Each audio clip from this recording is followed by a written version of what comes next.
ॐ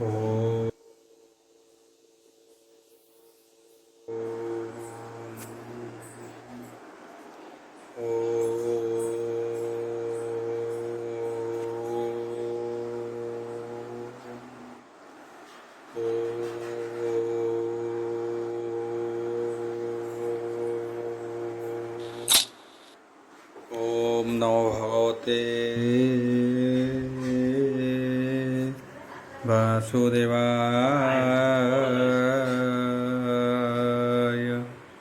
ॐ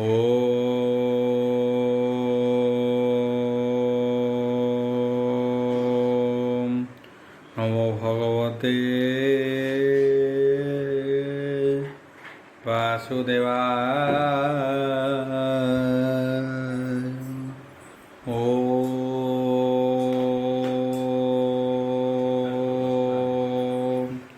नमो भगवते वासुदेवाय। मंगलाचरण भागीचा यस्य वंदने लक्ष्ये सुजच वक्षसि जसते हृदय वसति तनुसिंहं भजे विश्व सर्वदिवा लक्षणं श्रीकृष्णाख्य परध्याम जगध्याम नमामि तत माधव माधव वश्च सर्वसिद्धि विनायते वंदे परस्परत्यं परस्परं प्रियलोकं मूकं करति वाचलं पंगु लंघयते गिरि जत्कृपाः तमः वंदे परमानंद हो माधव। जो ब्राह्मण रुद्रेणन्तु स्तुतन्ति दैवस्तव देवसंग पद पश्यन्ति जो सामज्ञा ध्यान वसते गदगदे मनसा पश्यन्ति जो योगिना जस्यते न बुद्धिसुरासुर गण देवायस्तुते नमः नारायण नमस्कृत्यं नरचैव नरोत्तमं देवी सरस्वती व्यासं तत्तजय मुदीरतं निर्गलं कल्पितं फलविमुखाभिद्रव्ययुक्तं पिपतं भागवतं रसमलयतं प्रभु। ऊनविंश अध्याय षष्ठ स्कंद ऊनविंश अध्याय। परीक्षित उवाच बोल प्रबंधवार हरिवल। मुनि शुण सावधाने जे व्रत नाम जे व्रत नाम पुषवर्ण तुम्बे जे कहिल विधान शुणी श्रवणे हे मोर मन जे ब्रह्म प्रसादरु करी प्रसन्न हुअहन्ति मुरारी। शुक उवाच बोल प्रबंधवार हरिवल। आ प्रथमे मार्ग शिर मास श्लोक प्रथमे मार्ग शिर मास शुक्लपदीपहर दिवस अवर्तार आज्ञा परमाणी व्रत करिबे स्त्री गणे ए व्रत होई सर्वसिद्धि आदरे कले हे यथा विधि ब्राह्मणे करिहीण वरण शुणिब मरुहुतंक जन्म शुचि होइब करि स्नान श्लोक वसन परिधान पूर्वरु भोजन न करी चंचल मन हस्तिरे धरी लक्ष्मी सहिते हे भगवान पूजिब होई हितोष मन पद्मचरण चिंती ध्याने स्तुति करिब हे निरपेक्ष पूर्ण काम नमस्ते प्रभु आमी राम कामे महाविभुईश्वर सकल सिद्धि ठाकुर अनंत गुणे हे युद्ध दुहि नमस्ते प्रभु भावग्राही भदेव गोविंद घरणी अशेष गुण सुलक्षणी कोम आकल लोकमात सृष्टि कारण मोहरे हुत हुआ हतु प्रसन्न नमयितो हर चरण जगत जाहार बियाण नमयि प्रभु भगवान महापुरुष आदिभूत महाविभूति पति तुहि महाविभूति युक्त होई अखिल ब्रह्मांड ईश्वर ଗ୍ରହଣ କର ଉପହାର ଏମନ୍ତେ କରି ଆରାଧନ ପୂଜିବ ଲକ୍ଷ୍ମୀ ନାରାୟଣ ଆଦ୍ୟ ଅଘ୍ୟ ଯେ ହେ ଆବାହନ ବିଧିରେ କରାଇବ ସ୍ନାନ ବିଧିରେ କରାଇ ସ୍ନାନ ଦିବ୍ୟ ବସନ ସମର୍ପିବ ଶ୍ଲୋକ ଉତ୍ପତ୍ତି ନିବେଦିବ ନାନା ଭୂଷଣ ଗନ୍ଧ ଧୂପ ପ୍ରସନ୍ନ ଉପହାର ଦୀପ ଆବର ଯେତେ ଉପହାର ସ୍ଥାପିବ ବିଷ୍ଣୁ ରଛାମୁର ବିଷ୍ଣୁରେ ଦେଇ ଯେତେ ଦ୍ରବ୍ୟ ଆନନ୍ଦେ ତାହା ସମର୍ପିବ କୃଷ୍ଣର ଯେତେ ଭାବରସ ଆନନ୍ଦେ କରିବ ପ୍ରକାଶ ବହିବାହୁତି ଯେ ଦ୍ୱାଦଶ ଅନଳେ ଦେବ ଅବଶେଷ ନାମେ ଭଗବାନ ଈଶ୍ୱର ମହାପୁରୁଷ ଦେବବର ମହାବିଭୂତି ପତି ତୁହି ସ୍ୱାହା ବୋଲି ଅର୍ପିବ ଦହି ଲକ୍ଷ୍ମୀ ଅଚ୍ୟୁତ ହେବେନି ଜନେ ବରଦାୟନ ନାରାୟଣେ ଭକ୍ତିରେ ନିତ୍ୟ ଯେ ପୂଜିବ ସର୍ବସମ୍ପଦ ସେ ଲଭିବ ଭାବରେ ହୋଇ ଯୁକ୍ତିଯୁକ୍ତ ଷଷ୍ଟାଙ୍ଗେ କରି ଦଣ୍ଡବତ ମନ୍ତ୍ର ଜପିବ 10 12 ଏ ଶାସ୍ତ୍ର କରିବ ଉଚ୍ଚାର ତୁମ୍ଭେ ଯେ ତର୍ଲୋକ୍ୟ ଈଶ୍ୱର ସକଳ ବ୍ରହ୍ମାଣ୍ଡ ଠାକୁର ସଂସାର ପରମ କାରଣ ତୁମ୍ଭେ ଯେ ପ୍ରଭୁ ନାରାୟଣ ଏ ଯେ ସୂକ୍ଷ୍ମ ମାୟା ପ୍ରକୃତି ଦୁରନ୍ତି ଅଟହନ୍ତି ଶକତି ଏହାର ତୁମ୍ଭେ ହେ ଅଧେଶ୍ୱର ସାକ୍ଷାତ ପୁରୁଷଙ୍କ ପର ତୁମ୍ଭେ ସକଳ ଯଜ୍ଞମୟ ପନିରୂପର କିମି ହୁଅ ଅଶେଷ କ୍ରିୟାହାର ଈଶ୍ୱର ଫଳ ଭୋକ୍ତା ନର ହରି ଗୁଣାଦି ଗୁଣର କାରଣ ତତ୍ତ୍ୱ ଭାବନା ଭଗବାନ ସର୍ବ ଶରୀରେ ଆମି ତୁହି ଲକ୍ଷ୍ମୀ ଇନ୍ଦ୍ରିୟ ପ୍ରାଣ ହୋଇ ନାମ ରୂପ ହେ ଭଗବତୀ ଆଶ୍ରୟ ରୂପେ ହେ ତୁମ୍ଭ ସ୍ଥିତି ଯେମନ୍ତେ ତୁମ୍ଭେ ହେ ବ୍ରହ୍ମାଣ୍ଡରେ ବର ଦିଅନ୍ତା ହେ ଈଶ୍ୱରେ ତେମନ୍ତେ ହୋଇ ଚକ୍ରଧର ସର୍ବମଙ୍ଗଳ ହେଉ ମୋର ଲକ୍ଷ୍ମୀ ବିନାଶ ଯେ ପୁରୁଷ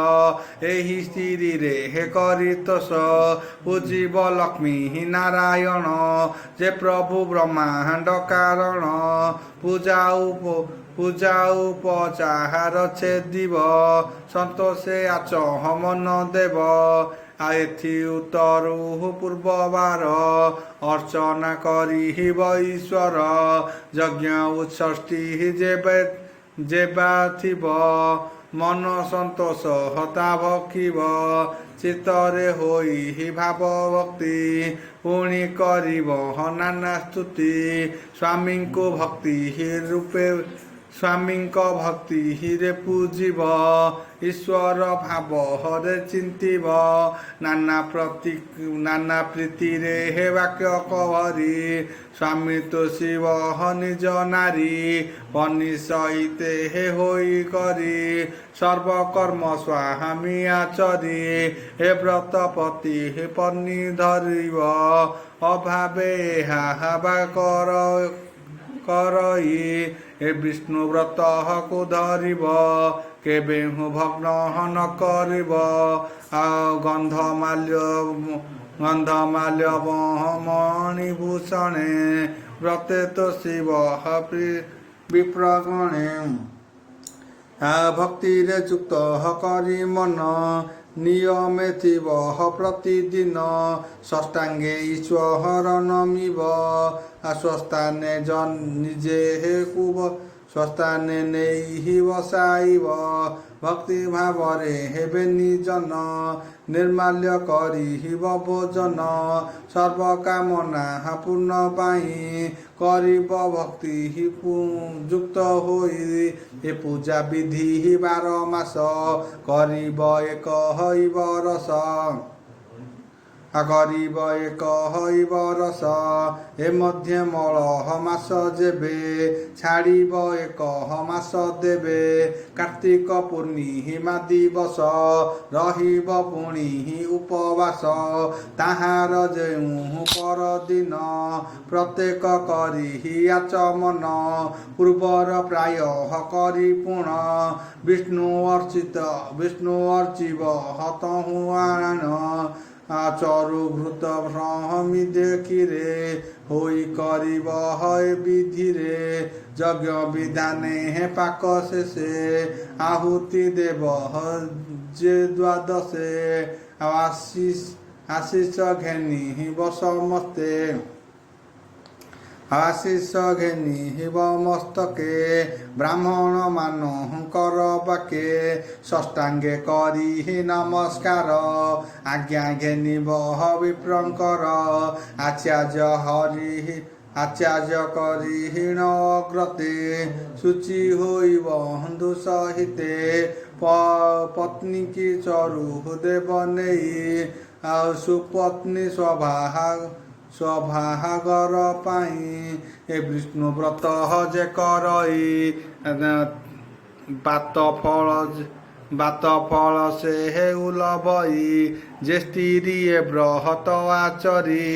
ସୌଭାଗ୍ୟ ଲଭେ ସେ ସୁନ୍ଦରୀ ଉତ୍ତମ ପୁତ୍ର ସ୍ୱାମୀ ଯଶ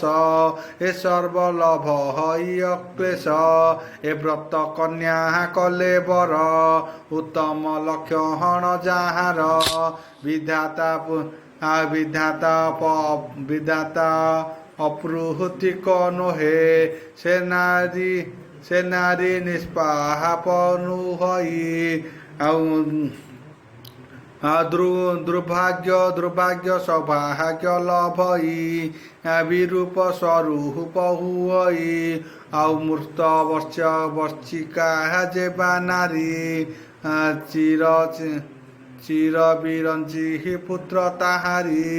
ସର୍ବରୋଗରୁ ମୁକ୍ତ ହୋଇ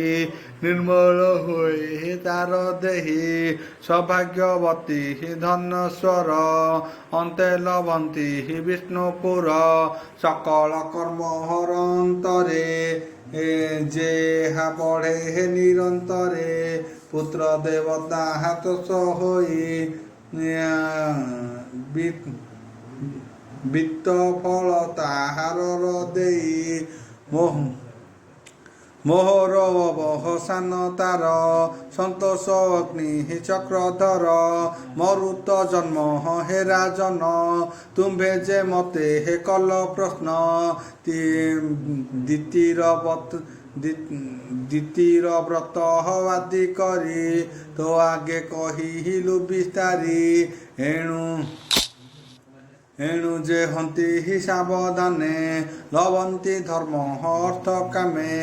ଅନ୍ତେ ପଶନ୍ତି ହରି ଦେହେ ଶ୍ରୀମୁଖେ କହେ ହେ ଦେବରାଏ ଏଣୁ ଯେ ସୁବହଦ ପଣ୍ଡିତ ନିତ୍ୟ ଶୁଣନ୍ତି ଏ ଚରିତ ତାହାର ପାପ ବନ୍ଧ ନାହିଁ ଅବଶ୍ୟ ବୈକୁଣ୍ଠ ଲଭଇ ବୋଲୋଇ ଦାସ ଜଗନ୍ନାଥ ପବନ ଜନ୍ମହର ଚରିତ ଇତି ଶ୍ରୀମଦ୍ଭାଗବତେ ମହାପୁରାଣେ ପରମହଂସ୍ୟା ସଂହିତା इति श्रीमद्भागवते महापुराणे वैयासिका अष्टादश सहस्र परमहंस्या संहिता षष्ठ स्कंद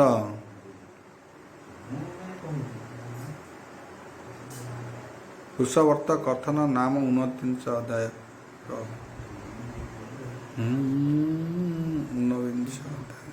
षष्ठ स्कंद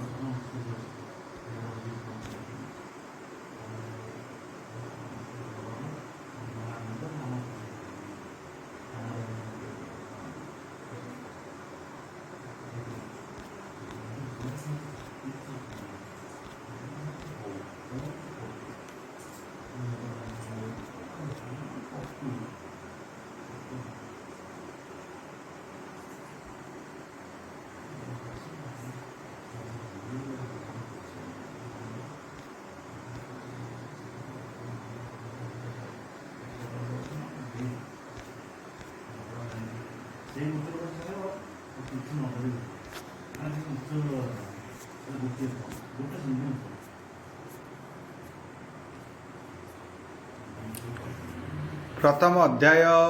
सप्तम स्कंद प्रथम अध्याय प्रभु नमोई नृसिंह चरण अनादि परम कारण लीला विहुते लीला विहारे हे तनु धरी अमर्त्य मर्त्यक पारे हे साध्य करी कृष्ण चरणे हे देई चित बोलंती व्यास हंकर सुत सुक उवाच बोल प्रेमानंदवार हरि बोल एबे हो शुण कुरुमणि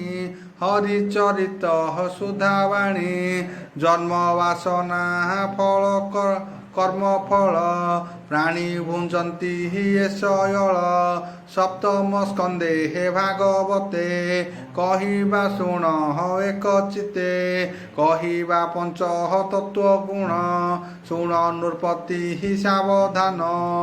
ओम गुरुवचम नमो भगवते वासुदेवाय नमो भगवते वासुदेवाय क्लीं कृष्णाय गोविंदाय गोपीनाथ वल्लभाय नमो भगवते वासुदेवाय नमो भगवते वासुदेवाय तुमेव माताश्च पिता तुमेव बन्धुश्च सखा तुमेव विद्यं द्रविणं तुमेव